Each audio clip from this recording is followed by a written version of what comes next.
마태복음 1장. 이것은 아브라함과 다윗의 후손 예수 그리스도의 족보이다. 아브라함은 이삭을 낳았다. 이삭은 야곱을, 야곱은 유다와 그의 형제들을 낳았다. 유다는 다말에게서 베레스와 세라를, 베레스는 헤스론을, 헤스론은 람을 낳았다. 람은 암미나답을, 암미나답은 나손을, 나손은 살몬을 낳았다. 살몬은 라합에게서 보아스를, 보아스는 루색에서 오벳을, 오벳은 이새를, 이새는 다윗 왕을 낳았다. 다윗은 우리아의 아내에게서 솔로몬을, 솔로몬은 르호보암을, 르호보암은 아비야를, 아비야는 아사를 낳았다. 아사는 여호사밧을, 여호사밧은 요람을, 요람은 우시야를 낳았다. 우시야는 요담을, 요담은 아하스를, 아하스는 히스기야를 낳았다. 히스기야는 므낫세를, 므낫세는 아몬을, 아몬은 요시야를 낳았다. 요시야는 바빌론으로 잡혀갈 무렵 여고냐와 그의 형제들을 낳았다. 바빌론에 잡혀간 후 여고냐는 스알디엘을, 스알디엘은 수룹바벨을 낳았다. 수룹바벨은 아비훗을, 아비훗은 엘리야김을, 엘리야김은 아소르를 낳았다. 아소르는 사독을, 사독은 아킴을, 아킴은 엘리웃을 낳았다. 엘리웃은 엘르아살을, 엘르아살은 mat단을, mat단은 야곱을, 야곱은 마리아의 남편 요셉을 낳았다. 그리고 그리스도라는 예수님은 마리아에게서 태어나셨다. 그러므로 아브라함으로부터 다윗까지 모두 14대이며 다윗으로부터 바벨론으로 잡혀갈 때까지 14대이며 바벨론으로 잡혀간 때부터 그리스도까지 14대이다. 예수 그리스도의 태어나신 일은 이렇다. 예수님의 어머니 마리아는 요셉과 약혼하였으나 아직 결혼 전이었다. 그런데 성령으로 임신한 사실이 알려졌다. 그러나 의로운 사람인 약혼자 요셉은 마리아를 부끄럽게 하고 싶지 않아서 남몰래 파혼하려고 마음먹었다. 요셉이 이 일을 곰곰이 생각하고 있을 때 꿈에 주님의 천사가 나타나 이렇게 말하였다. 다윗의 후손 요셉아, 마리아를 아내로 맞아들이는 것을 주저하지 말아라. 그녀가 임신한 것은 성령으로 된 것이다. 마리아가 아들을 낳을 것이다. 그의 이름을 예수라고 불러라. 그가 자기 백성을 죄에서 구원하실 것이다. 이 모든 일이 일어나게 된 것은 하나님이 예언자를 통해서 말씀하신 예언이 이루어지도록 하기 위해서였다. 처녀가 임신하여 아들을 낳을 것이며 그의 이름을 임마누엘이라 부를 것이다. 임마누엘은 하나님께서 우리와 함께 계신다는 뜻이다. 요셉은 잠에서 깨어나 주님의 천사가 일러준 대로 마리아를 아내로 맞아들였다.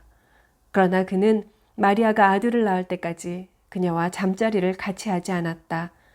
마리아가 아들을 낳자 요셉은 이름을 예수라 하였다. 2장. 예수님은 헤롯 왕 때 유대 베들레헴에서 태어나셨다.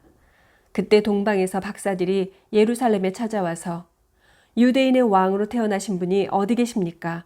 우리는 동방에서 그분의 별을 보고 그분에게 경배드리러 왔습니다. 하고 말하였다.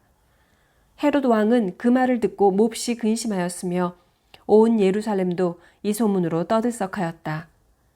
헤롯 왕은 대제사장들과 율법학자들을 다 모아놓고 그리스도가 어디서 난다고 하였소? 하고 물었다. 그러자 그들이 이렇게 대답하였다. 유대 베들레헴입니다. 그것은 예언서에 이와 같이 쓰여 있기 때문입니다. 유대 땅에 있는 베들레헴아, 너는 결코 유대에서 제일 작은 마을이 아니다. 너에게서 한 지도자가 나와 내 백성 이스라엘의 목자가 될 것이다. 그때 헤롯은 박사들을 몰래 불러 별이 나타난 때를 자세히 캐묻고 그들을 베들레헴으로 보내며 가서 아기에 대하여 자세히 알아보고 찾거든 내게도 알려주시오. 그러면 나도 가서 아기에게 경배하겠소 하였다. 박사들이 왕의 말을 듣고 떠나가는데 동방에서 본 그 별이 다시 나타나 그들보다 앞서 가다가 아기가 있는 곳에 멈췄다. 그 별을 보고 박사들은 기뻐서 어쩔 줄 몰랐다.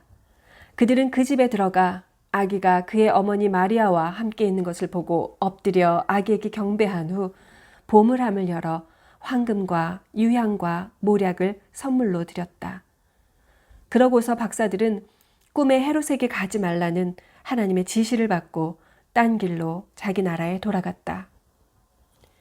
박사들이 돌아간 후 주님의 천사가 꿈에 요셉에게 나타나 말하였다.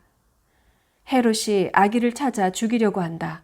너는 아기와 그의 어머니를 데리고 이집트로 피난 가서 나의 지시가 있을 때까지 거기서 기다려라. 그래서 요셉은 밤에 아기와 그의 어머니를 데리고 이집트로 가서 헤롯이 죽을 때까지 거기 있었다. 이리하여 주님께서 예언자를 통해 내가 이집트에서 내 아들을 불러내었다 하신 말씀이 이루어졌다. 헤롯은 박사들에게 속은 것을 알고 몹시 화가 났다. 그래서 그는 베들레헴과 그 부근의 사람들을 보내 박사들에게 알아본 때를 기준으로 하여 2살 아래의 사내 아이들을 모조리 죽여버렸다. 이 사건으로 예언자 예레미야의 다음과 같은 예언이 이루어졌다. 라마에서 한 소리가 들리니 슬퍼하고 통곡하는 소리이다. 라헬이 자식을 잃고 슬퍼하며 위로받기를 거절하는구나. 헤롯이 죽은 후 주님의 천사가 꿈에 이집트에 있는 요셉에게 나타나 아기의 생명을 노리던 사람들이 죽었으니 너는 아기와 그의 어머니를 데리고 이스라엘로 돌아가거라 하였다. 그래서 요셉은 아기와 그의 어머니를 데리고 이스라엘로 돌아왔다. 그러나 요셉은 아켈라오가 그의 아버지 헤롯의 뒤를 이어 유대 왕이 되었다는 말을 듣고 그곳에 가기가 겁이 났다. 그는 꿈에 하나님의 지시를 받고 갈릴리 지방으로 가서 나사렛이란 동네에서 살았다. 그래서 그를 나사렛 사람이라고 부를 것이다 라는 예언자들의 예언이 이루어졌다. 3장. 그 무렵 세례 요한이 유대 광야에서 하늘나라가 가까웠다. 회개하라 하고 외쳤다. 예언자 이사야는 일찍이 이 요한을 가리켜 이렇게 예언하였다. 광야에서 어떤 사람의 외치는 소리가 들린다. 너희는 주를 위해 길을 준비하라. 그의 길을 곧게 하라. 요한은 낙타 털옷을 입고 허리에 가죽띠를 띠고 메뚜기와 산꿀을 먹고 살았다. 그때 예루살렘과 온 유대와 요단강 부근 모든 마을 사람들이 요한에게 나와 죄를 고백하고 요단강에서 세례를 받았다. 그러나 요한은 많은 바리새파 사람들과 사두개파 사람들이 세례받으러 오는 것을 보고 이렇게 꾸짖었다. 독사의 자식들아, 누가 너희더러 앞으로 내릴 하나님의 무서운 벌을 피하라고 했느냐.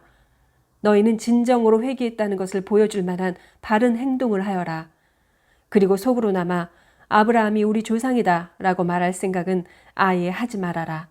하나님께서는 이 돌들을 가지고도 아브라함의 후손이 되게 하실 수 있다. 도끼가 이미 나무 뿌리에 놓였으니 좋은 열매를 맺지 않는 나무는 다 찍혀 불에 던져질 것이다. 나는 너희를 회개시키려고 물로 세례를 준다. 그러나 내 뒤에 오시는 분은 나보다 능력이 많은 분이시다. 나는 그분의 신발을 들고 다닐 자격도 없다. 그분은 너희에게 성령과 불로 세례를 주실 것이며 자기 타작마당에서 모든 곡식을 키질하여 알곡은 곡간에 모아들이고 쭉정이는 꺼지지 않는 불에 태우실 것이다. 그때 예수님이 요한에게 세례를 받으시려고 갈릴리에서 요단강으로 오셨다. 그러나 요한은 예수님께 주님, 제가 도리어 주님께 세례를 받아야 할 터인데 주님께서 제게 오시다니요 하며 사양하였다. 예수님이 요한에게 지금은 내 말대로 하여라. 이렇게 하는 것이 하나님의 뜻이다. 라고 말씀하시자 그제서야 요한이 예수님께 세례를 주었다.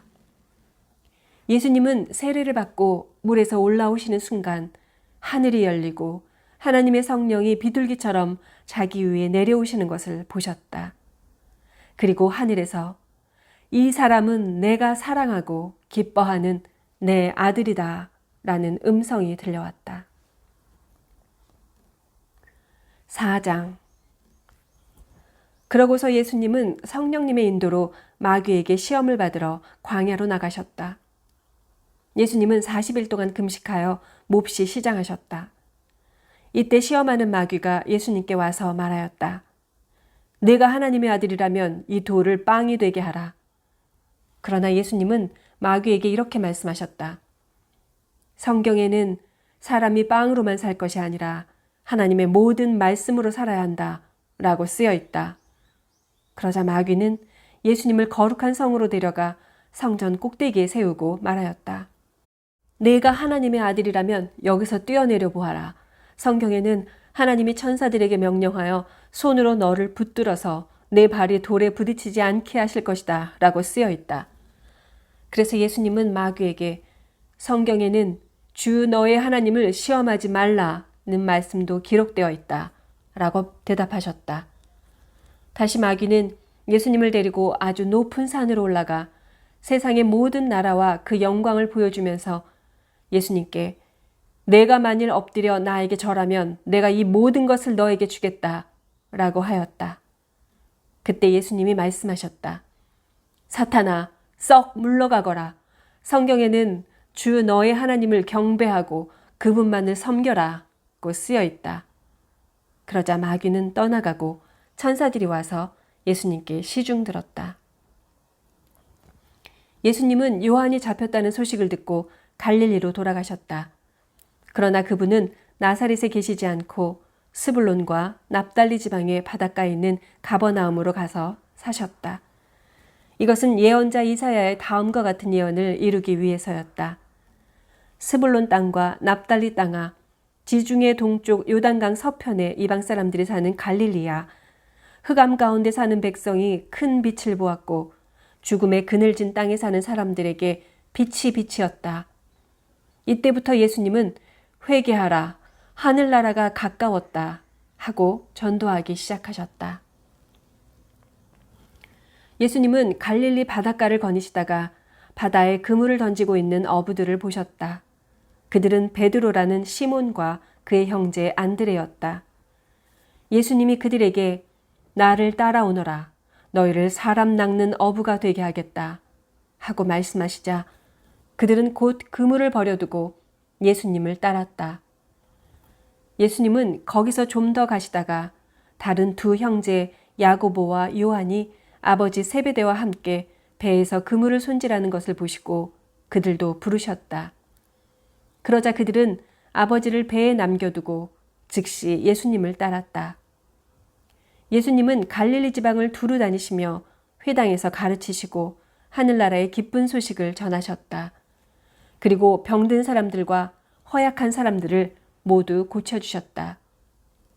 예수님의 소문이 시리아까지 퍼지자 사람들은 온갖 질병과 고통으로 고생하는 사람들, 귀신 들린 사람들, 간질병 환자들, 중풍병자들을 수없이 데리고 왔다.